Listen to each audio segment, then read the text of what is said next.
Hi hello viewers welcome to ఆకాశం news. ఈరోజు ఈ వీడియోలో ఒక ఇంట్రెస్టింగ్ టాపిక్ అండి. రేవంత్ సర్కార్లో ఏం జరుగుతుంది, అసలు రేవంత్ రెడ్డి గారి సర్కార్లో ఏం జరుగుతుంది? తెలంగాణ రాష్ట్రంలో కాంగ్రెస్ ప్రభుత్వం ఉంది, కర్ణాటకలో కాంగ్రెస్ ప్రభుత్వం ఉంది, దేశం మొత్తం మీద 2-3 రాష్ట్రాల్లో మినహా మిగతా చోట్ల అన్నిట్లోనూ బీజేపీ ఉంది, కానీ కాంగ్రెస్ మాత్రం 2-3 రాష్ట్రాలకు మాత్రమే పరిమితమైంది.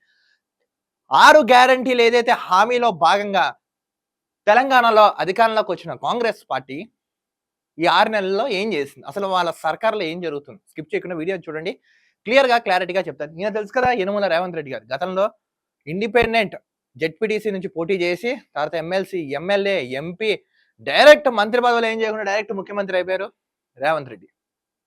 నిజంగా మూలన పడిపోయిన కాంగ్రెస్ పార్టీని 3 రంగుల జెండా ఎత్తి అనే పాటతో, నిజంగా ఆ పాటలు ఏవైతే లిరిక్స్ ఉన్నాయో ఆ విధంగా మూలపడిపోయిన కాంగ్రెస్ పార్టీని జనాల్లోకి తీసుకొచ్చి క్యాడర్ని అలర్ట్ చేసి, నిజంగా కాంగ్రెస్ పార్టీ తెలంగాణ రాష్ట్రంలో అధికారంలోకి రావడానికి ఎంతో అంటే ఎంతో 99.99% కృషి చేశారు రేవంత్ రెడ్డి. కానీ ఈయన అనుకున్నారు, మేము వస్తే 6 గ్యారెంటీలు అమలు చేస్తాం, అందులో భాగంగా ఏంటి, మహిళలకు ఫ్రీ బస్ అని, 500కే సిలిండర్లు అని, 200 యూనిట్లు ఫ్రీ అని, నెక్స్ట్ రుణమాఫీలని, హెల్త్ కార్డ్ 10 lakhs ఇస్తామని, ఇన్ని హామీలు ఇచ్చుకున్నారు, ఇవన్నీ చేసుకున్నారు. కానీ కాంగ్రెస్ పార్టీలో ఉన్న కొంతమంది, అంటే ఇంకా కొంచెం మంత్రివర్గ విస్తరణ ఇంకా ఇప్పటి వరకు జరగలేదు తెలంగాణ రాష్ట్రంలో ఉన్నవాళ్ళు, మ్యాక్సిమం వెళ్ళిపోవడం కన్నా నిన్నే చూసుకున్నాం. పోచారం శ్రీనివాస్ రెడ్డి మాజీ స్పీకర్ బీఆర్ఎస్ పార్టీని వీడి కాంగ్రెస్ పార్టీలో తీర్థం పుచ్చుకున్నారు. ఇప్పుడు ఒక బలం తగ్గింది బీఆర్ఎస్ లో. సో బీఆర్ఎస్ మూల పడిపోయిందా, కాంగ్రెస్ ఎదుగుతున్నా అంటే రెండు బ్యాలెన్స్ గా ఉన్నాయి చెప్పాలంటే. ఎందుకంటే ఇప్పుడు ఆంధ్ర రాష్ట్రంలో చూసుకున్నామండి, తెలుగుదేశం పార్టీ ఇంకా అయిపోయిందో అనుకున్నారు, బట్ ఎలా ముందుకు వచ్చింది? వైసీపీ అసలు అన్ని స్థానాలకు పరిమితం అవుతుందని ఎవరైనా ఊహించారా? లేదు. కానీ దేవుడు అనుగ్రహం, దేవుడు దయ, దేవుడు రాసిన స్క్రిప్ట్ లో భాగంగా దేవుడు తలుచుకుంటే ఏవైనా చేయగలడని ప్రూవ్ చేసి చూపించారు ఆంధ్ర రాష్ట్ర ప్రజలు. నెక్స్ట్ తెలంగాణ విషయాల్లోకి వచ్చేటప్పటికల్లే, ఇప్పుడు రేవంత్ రెడ్డి సర్కారు ప్రభుత్వాన్ని నడపాలి. ఎలా నడపగలరు?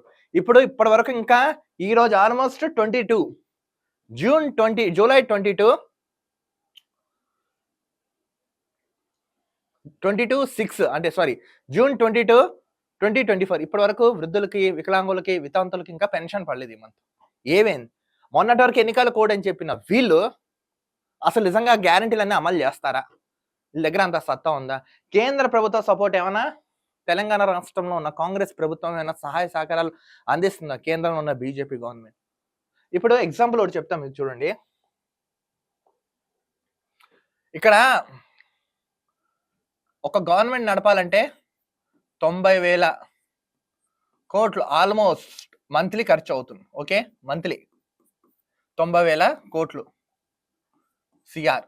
ఓకే, బట్ తెలంగాణ విషయానికి వచ్చేటప్పటికి 20,000 నుంచి 44,000 crores వరకే ఉంది, అంటే సగంలో సగం బడ్జెట్.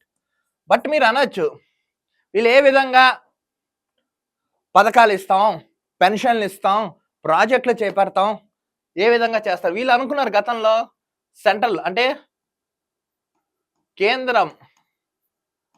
కేంద్ర సపోర్ట్ ఉంటుందేమని భావించారు. కేంద్రం నుంచి ఎటువంటి సపోర్ట్ లేదు. ఓకే, ఇప్పుడు 2 లక్షల రుణమాఫీ చేస్తాను అని ఆగస్టులో ఈయన ఇజ్జత్ కా సవాల్గా ఒక తీర్మానం ఇచ్చారు ఆర్ఆర్ గారు, రేవంత్ రెడ్డి. ఆగస్టు 15 లోపల 2 లక్షలు ఉన్న రుణమాఫీని రైతులందరికీ నేను చేస్తానని రేవంత్ రెడ్డి గారు చెప్పుకొచ్చారు. నిజంగా ఆయన చేయగలుగుతారా? నెక్స్ట్ ఇంకో క్వశ్చన్ చూడండి.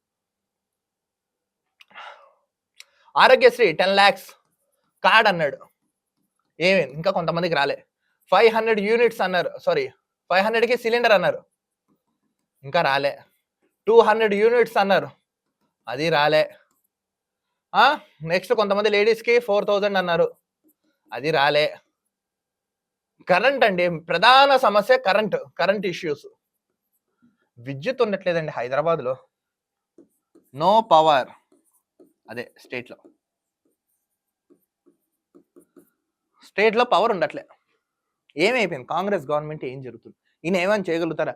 నిజంగా అంత సమర్థుడుగా అని చెప్పుకున్నారు రేవంత్ రెడ్డి గారు, అవి ఏమైనా అమలు చేస్తారా? ఎలా సాధ్యాలు? జనాల్లో చాలా అంటే చాలా డౌట్స్ ఉన్నాయి. దీనికి సందేహాలు చెప్పాలి రేవంత్ రెడ్డి గారు. ఇప్పుడు మీకు సపోర్ట్ ఎవరిస్తారు? నెక్స్ట్ మీ దాంట్లో కొంతమంది కోవట్లు ఉన్నారు, ఇక్కడ నుంచి బీఆర్ఎస్కి, అటు తెలుగుదేశానికి, అటు బీజేపీకి, ఇతర వీళ్ళందరి మీద కొంచెం ఫోకస్ చేసి ఉంచండి. అసలు చాలా మంది అంటున్నారు ఇప్పుడు ఈ సర్కారు 6 నెలలు 6 మంత్స్ డిమాలిష్ అంటే పడిపోతును అని అంటున్నారు. కొంతమంది ఈయన బీజేపీలోకి వెళ్ళిపోతారని కొంతమంది అంటున్నారు. బీఆర్ఎస్ వాళ్ళేమో అగైన్ మేము వస్తామని వీళ్ళు అంటున్నారు బీఆర్ఎస్. ఇందులో ఏ మాట నమ్మాలి? దీనికి చెప్పండి సమాధానం. దీంట్లో దేనికి నమ్మాలి మేము? ఇప్పుడు వి హనుమంతరావు నిరసన వ్యక్తం చేస్తారు, కోమటిరెడ్డి వెంకటరెడ్డి నిరసన వ్యక్తం చేస్తారు, ఉత్తమ్ కుమార్ రెడ్డి నిరసన వ్యక్తం చేస్తారు, పొంగులేటి శ్రీనివాస్ రెడ్డి వ్యక్తం చేస్తాడు నిరసన. ఇప్పుడు మూలపడిపోయిన కాంగ్రెస్ పార్టీని బయటకు తీసుకొచ్చిన రేవంత్ రెడ్డి గారు అడుగుల దిశగా అభివృద్ధి దిశగా ఏ విధంగా ఎలా ఎక్కడ ఏ విధంగా తీసుకెళ్తారనే డౌట్ మాత్రం జనాల్లో ఉంది. అసలు లోపల అంతర్గతంగా ఏం జరుగుతుంది? నిజంగా గవర్నమెంట్ రన్ చేసే సత్తా వీళ్ళకి 5 ఏళ్ళు వీళ్ళకుందా, లేదా కేవలం నామం మాత్రంగానే వీళ్ళు పరిపాలన చేస్తారా? తెలంగాణ ప్రజలు కసి మీద ఓటేశారు, గెలిపించారు ఈ పార్టీని. సుమారుకి 69 నుంచి 74 సీట్ల వరకు వీళ్ళకి ఇచ్చారు. బీఆర్ఎస్ వాళ్ళకి 38 సీట్ల వరకు ఇచ్చి కూర్చోబెట్టారు. వీళ్ళు మేము చేసేస్తాం గ్యారెంటీ అంటున్నారు. వీళ్ళకి డబ్బు ఎక్కడి నుంచి ఇస్తారు, ఎవరు ఇస్తారు, ఎలా తెస్తారు, ఎలా చేపిస్తారు? ఒక డౌట్ అయితే జనాల్లో. రేవంత్ రెడ్డి సర్కార్ గారికి ఒక చిన్న రిక్వెస్ట్ చెప్తున్నాను. ఇప్పుడు మీ ఎమ్మెల్యేలు కానీ ఎంపీలు కానీ ఎమ్మెల్సీలు కానీ ఇంకా ఇతర ఎక్సెట్రా ఎవరైతే ఉన్నారో ఈ క్యాడర్ని ఒక కన్నేసి పెట్టి కాపాడుకోండి. వాళ్ళ మీద ఫోకస్ పెట్టి ఉంచండి. వీళ్ళ వల్ల మీకు బ్యాడ్ నేమ్ వచ్చే ఛాన్స్ అయితే ఉంది. ఇది మేము పొగడట్లేదు, అలానే రిక్వెస్ట్గా చేయట్లేదు, జస్ట్ మీకు హెచ్చరిస్తున్నాం. కొంచెం ఒక కన్నేసి పెట్టుకోండి. ఎందుకంటే మీ మీద ఇప్పటికే నెగిటివ్ కామెంట్స్ భయంకరంగా వస్తున్నాయి మీ మీద. నెక్స్ట్ అన్ఫిట్ గా మీరు ఏం చేయలేరని కొంతమంది అంటున్నారు రాజకీయ విశ్లేషకులు. నెక్స్ట్ ఈయనకి టీడీపీ సపోర్ట్ ఉందని కొంతమంది అంటున్నారు. ఇప్పుడు సెంట్రల్ నుంచి ఫండ్స్ వస్తే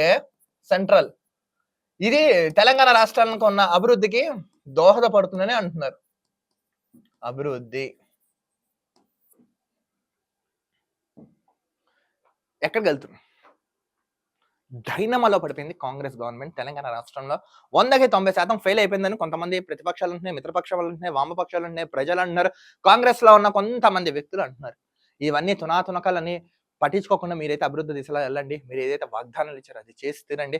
నిజంగా రేవంత్ రెడ్డి గారు చెప్పిందే చేస్తారో చేసేది చెప్తారని మాటను నిలబెట్టుకోండి. ఎందుకంటే నిజంగా మీరు చాలా అంటే చాలా పోరాడారు బీఆర్ఎస్ మీద, రాష్ట్రం మీద. నిజంగా చాలా మంది జనాలు మీకు బ్రహ్మరథం బట్టి ఆ సీఎం సీట్ మీకు ఇచ్చారు. సో వాళ్ళ నమ్మకాన్ని వమ్ము చేయకుండా పరిపాలన దిశగా వెళ్ళండి, చేయండి. ఎటువంటి అంతర్గాలు లేకుండా 5 ఏళ్ళు గవర్నమెంట్ నడిపించండి. నిజంగా ప్రజానాయకుడిగా ప్రజాసేవ అయితే మీరు ఎప్పుడైతే చేస్తారో జనాల్లో సుస్థిర స్థానం అయితే ఏర్పరచుకుంటారు. నేను అనుకోవడం లోపల కొంతమంది కోవట్ల వల్ల ఈయనకు బ్యాడ్ నేమ్ వచ్చే అవకాశం ఉంది, కానీ మాక్సిమం ఈయన వల్ల అయితే ఎక్కడ బ్యాడ్ నేమ్ వచ్చే ఛాన్స్ అయితే లేదని నా అభిప్రాయం. చూద్దాం ఈ మాటను రేవంత్ రెడ్డి సర్కార్ నిలబెట్టుకుంటున్నా లేదో అనేది. మరో వీడియోతో కలుద్దాం. అంతవరకు చూస్తున్నానండి ఆకాశం news. This is Dilip signing off.